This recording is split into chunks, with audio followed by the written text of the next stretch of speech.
so much, Catherine, for the introduction, for your leadership and the work that you are doing across the district. Thank you to Mayor Hart, who gave us a great tour of Waterloo earlier today, a community that very much reminds me of my home, a river town that's been up against a lot, but is finding ways to grow in the 21st century, and not based on a mayor thumping his chest saying, "I alone can fix it," or "we're going to make South Bend great again," but recognizing that there's no such thing as an honest politics that's built around the word "again." What we got to do is make sure that the future is better than the past, and that's what Democrats are all about.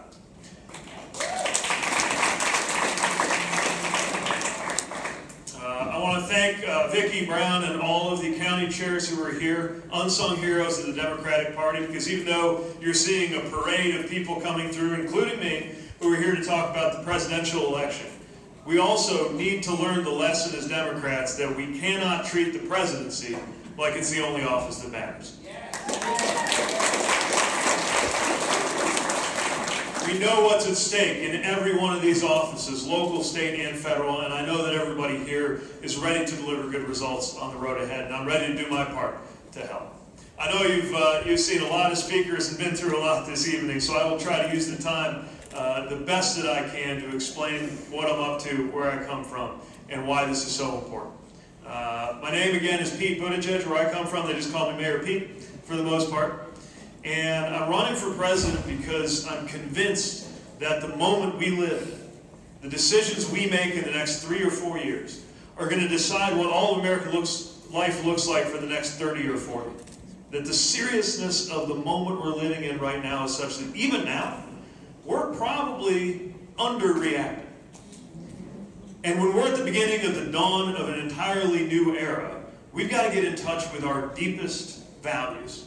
But for some reason, the word value is being talked about like it belongs on one side of the aisle. And that's what I'm determined to break in 2020. These are not conservative values. They are American values, and they have progressive implications. And we're going to make sure we remind America what that means. And Exhibit A is freedom. If I hear one more conservative say that the way to freedom is just to cut taxes on the rich, get rid of all the regulations, do away with labor, then we'll be free, right? It doesn't work that way. Not in our time, because there's a whole lot of things besides government that make people unfree. And we got to recognize that you're not free if you don't have health care in this country. You're not free if you're unable to form a union and organize for good wages and good working conditions. By the way, I bring you greetings. From the home of Local 5 and Local 9, and we're very thankful for what the UAW means.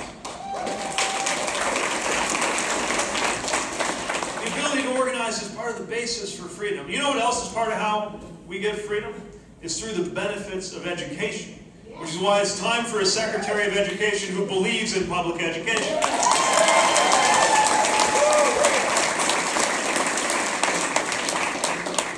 You're not free, and by the way, it's twice as important for the men in the party to be saying this right now. You're not free if your reproductive health care decisions are being dictated by male politicians in Boston.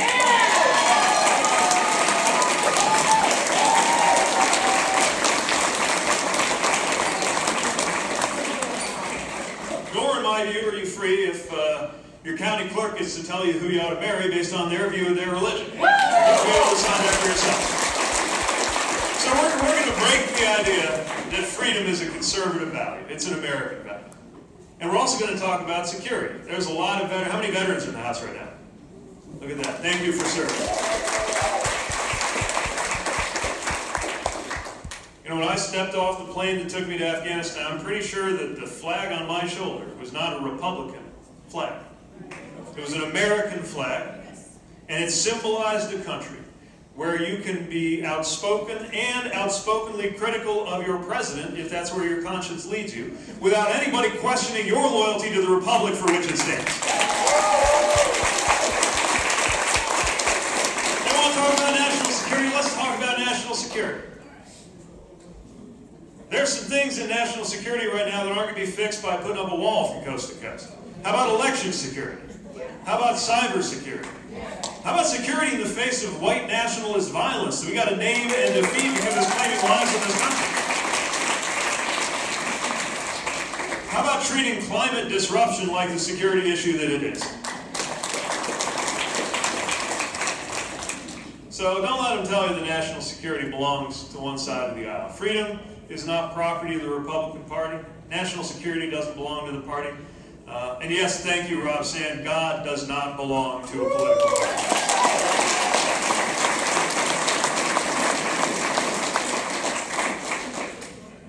So we're going to take these values back.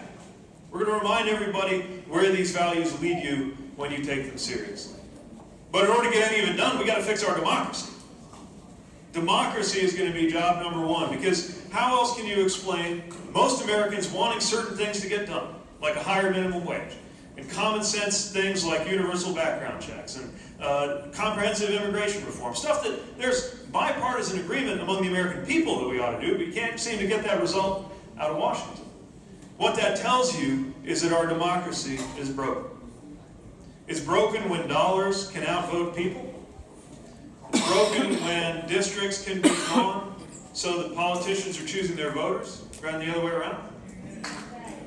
It's broken when some of our fellow U.S. citizens, a place like Puerto Rico or the District of Columbia, don't even get political representation.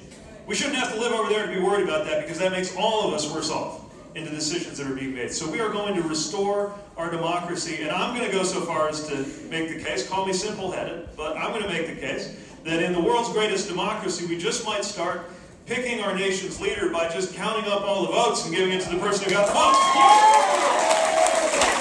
Seems like a common sense thing to do.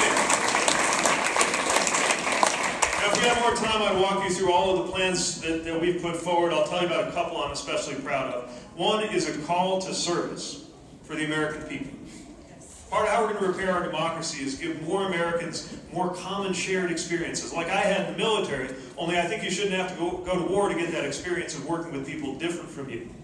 And so we are going to actually fully fund the Serve America Act to deliver 250,000 service opportunities in my first year. And by 2026, when we're getting ready for the country's 250th birthday, we're going to have 1 million national service opportunities across this land for young people.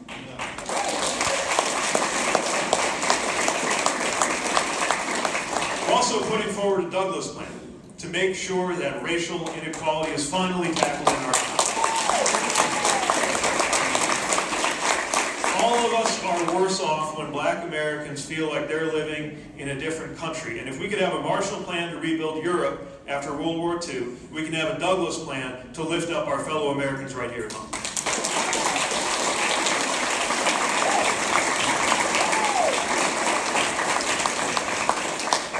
I'm getting a high sign there, and I want to go to Q&A mode, but let me just mention one other thing, which is that I think most of us agree on most everything. Just about everybody you saw on this platform, including all my competitors who I very much respect and admire, are on the same page. So I think probably the thing most on our minds right now is how are we going to win? How are we going to beat this president? We can't take 4 more years of this president. And the thing I want to impress upon you is that the riskiest thing we could do is to try too hard to play it safe. And the reason, and I don't have to tell you in a community like this, but there are some places I go in the community where people have trouble believing that Trump voters even exist. You know, they just can't picture that it happened. But you and I know that our friends, people who are in the habit of voting Democrat sometimes, they got that look in their eye and there's just no getting through, right? And a lot of that had to do with the fact that they made us out to look like we were the party of the establishment, party of the system, the party of normal. And normal doesn't work. If we're selling back to normal, we could lose again. It's why we need something completely different. And it's not going to work to go on his show. It's a hell of a show, I'll give you that. It's hard to take your eyes off it. That's how it is with a horror show. You can't look away. But on his show, horror show, game show, reality show, whatever you want to call it, if you're on his show, you're already losing. And that's why what we're going to do is not try to beat him at his own game. Not try to play on his terms. We're going to pick up the remote and we're going to change the channel.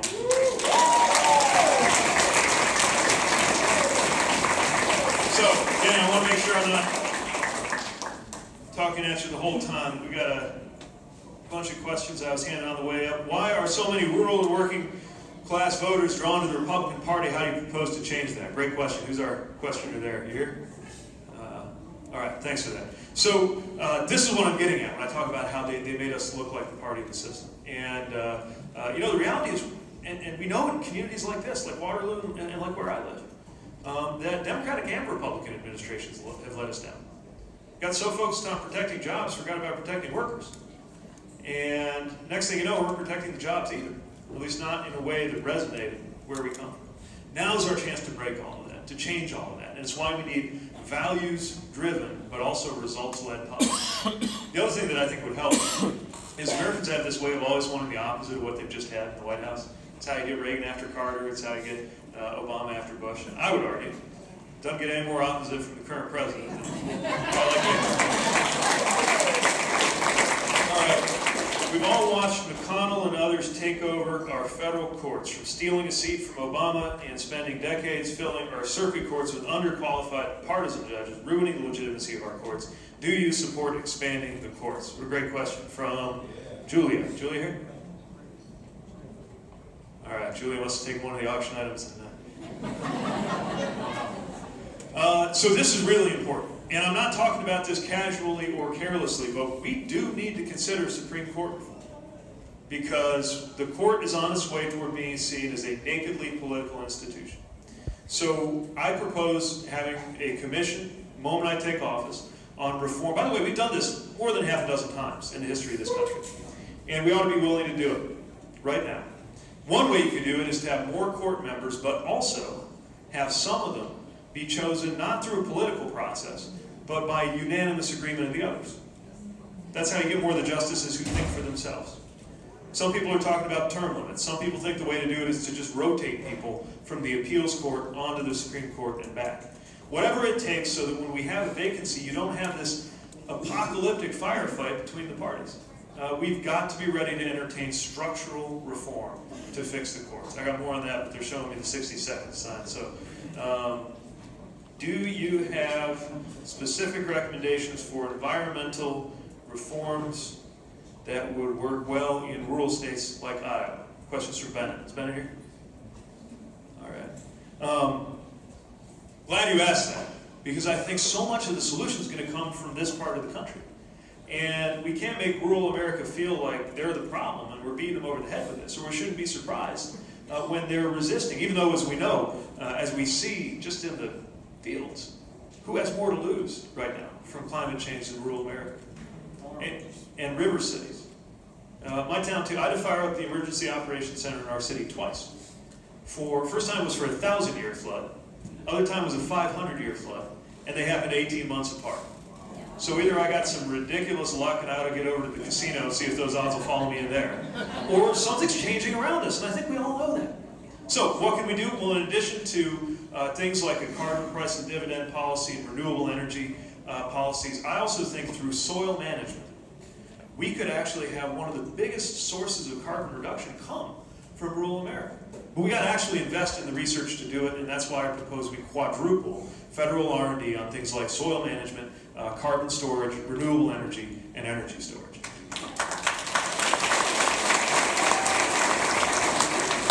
I go on for longer, but I want to respect the time cops. You might grab that, I promise you.